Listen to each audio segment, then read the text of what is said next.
So hey guys, amazing fact here.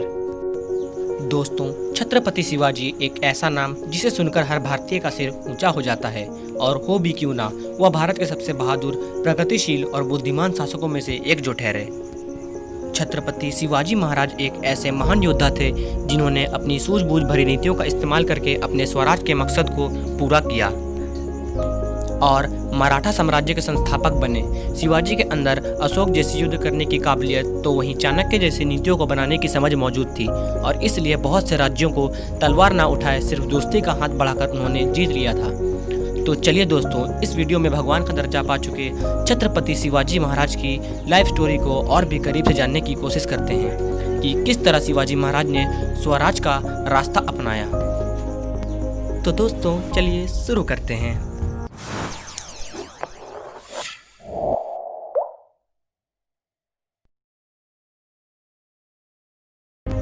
दोस्तों, इस कहानी की शुरुआत होती है 19 फरवरी 1630 से, जब शिवाजी महाराज का जन्म पुणे के पास बसे शिवनेरी के किले में हुआ था। उनके पिता का नाम शहाजी भोसले और मां का नाम जीजाबाई था, और शिवाजी के पिता उस समय सेनापति के तौर पर बीजापुर की मुगली सल्तनत के लिए काम किया करते थे। दरअसल जब शिवाजी का जन्म हुआ उस समय दक्कन की सत्ता 3 इस्लामिक सत्ताओं में बटी हुई थी। पहला बीजापुर, दूसरा अहमदनगर और तीसरा गोलकंडा। और दोस्तों, बताया जाता है कि शिवाजी की मां बहुत ही धार्मिक थी, इसलिए वह अक्सर शिवाजी को बचपन से ही गीता, रामायण और साहसी लोगों की कहानी सुनाती थी, और शायद यही वजह थी कि शिवाजी बचपन से ही एक बहादुर बालक थे। और क्योंकि शिवाजी के पिता शहाजी अक्सर दूर रहा करते थे, इसलिए उन्होंने शिवाजी और जीजाबाई के साथ साथ पूरे शहर की जिम्मेदारी दादाजी गुरुदेव को सौंप दी, और फिर दादाजी ने ही शिवाजी को युद्ध नीति, घुड़सवारी, तलवारबाजी और निशानेबाजी सिखाई, और इसी तरह वो आज भी शिवाजी के गुरु के तौर पर याद किए जाते हैं। वैसे तो दादाजी भी चाहते थे कि शिवाजी भी अपने पिता की तरह बीजापुर के शासक आदिल शाह की सेना में एक अच्छे पद पर काम करे, लेकिन शिवाजी को गुलामी पसंद नहीं थी, और छोटी सी उम्र में शिवाजी के मन में स्वराज की चाह उमड़ पड़ी।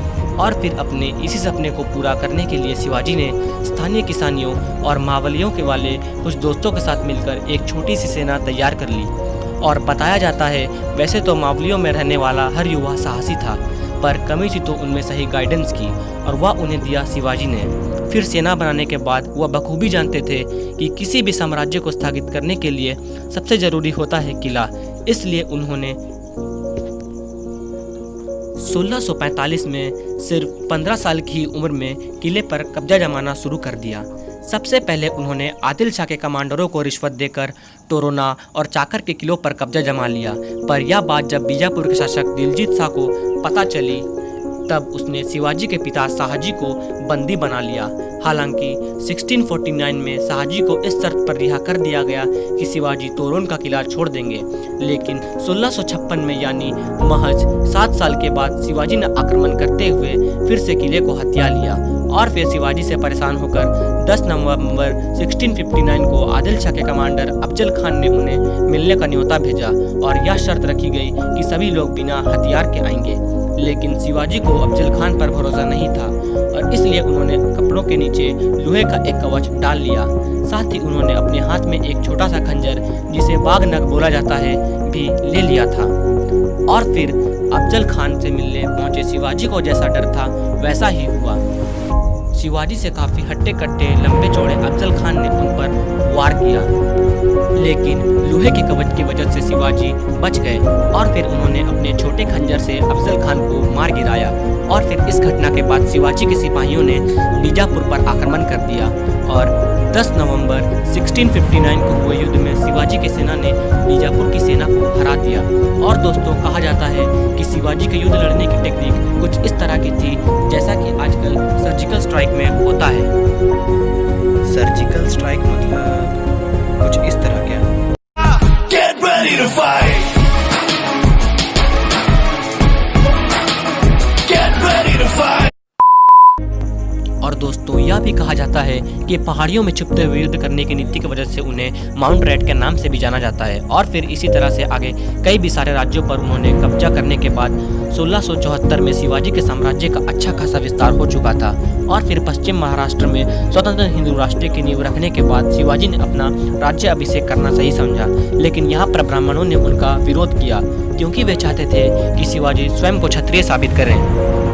और फिर वाराणसी में रहने वाले गागा भट्ट नाम के व्यक्ति ने शिवाजी का संबंध मेवाड़ के सिसोदिया वंश के साथ जोड़कर क्षत्रिय होने का सबूत उन तक भेजा, जिससे संतुष्ट होकर 6 जून 1674 में उनका राज्य अभिषेक किया गया। और दोस्तों, गद्दी पर बैठने के बाद से शिवाजी संस्कृत भाषा के परंपरा को आगे बढ़ाना चाहते थे और इसलिए उन्होंने अपने किलों के नाम भी संस्कृत में रखे, जैसे कि सुंदरदुर्ग, प्रचंडगढ़, स्वर्णदुर्ग। और फिर स्वराज के मकसद को पूरा करने के बाद 3 अप्रैल 1680 को उन्हें तेज बुखार की वजह से 52 साल की ही कम उम्र में हिंदू धर्म के रक्षक कहे जाने वाले छत्रपति शिवाजी महाराज ने दुनिया को अलविदा कह दिया। और जब उनकी चिता जल रही थी उस समय उनकी पत्नियों में से एक पुतलाबाई ने चिता में ही कूदकर सती कर दिया।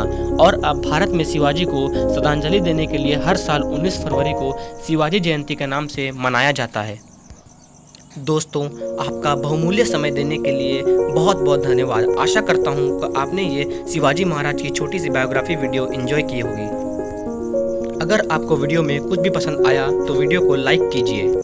इसी के साथ आज की मजदूरी यहीं खत्म करते हैं। अगर तुम्हें वीडियो पसंद आई तो लाइक मारो यार, मारो। और अगर तुम लोग नए हो तो सब्सक्राइब करो, वो जो लाल वाला बटन है उस पर फूट फेंक के मारो या फिर मोमबत्ती, मुझे नहीं पता, बस क्लिक हो जाना चाहिए। तो मित्रों, आज के लिए साइनिंग ऑफ। मिलते हैं और एक ऐसी इंटरेस्टिंग नेक्स्ट वीडियो।